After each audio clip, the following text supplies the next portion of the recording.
പ്രിയപ്പെട്ടവരെ, കഴിഞ്ഞ ദിവസം നമ്മുടെ യൂട്യൂബ് ചാനലിലൂടെ നമ്മൾ ഒരു പോൾ നടത്തിയിരുന്നു.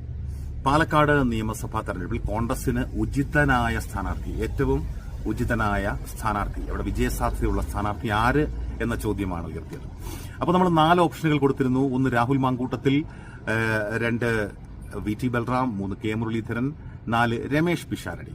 അപ്പോൾ ആ പോൾ ചെയ്ത വോട്ടുകൾ രേഖപ്പെടുത്തിയവർ ഏറ്റവും കൂടുതൽ പിന്തുണച്ചത്, 60%-ലധികം പേർ പിന്തുണച്ചത് രാഹുൽ മാങ്കൂട്ടത്തിനെയാണ്. യൂത്ത് കോൺഗ്രസ് സംസ്ഥാന പ്രസിഡന്റ് രാഹുൽ മാങ്കൂട്ടത്തിനെയാണ്. അപ്പോൾ അതൊരു സാമ്പിളായി എടുക്കുകയാണെങ്കിൽ പാലക്കാട് ഉപതെരഞ്ഞെടുപ്പിൽ കോൺഗ്രസ് അണികൾ പിന്തുണ നൽകുന്ന നേതാവ് രാഹുൽ മാങ്കൂട്ടത്തിലാണ് എന്നാണ്.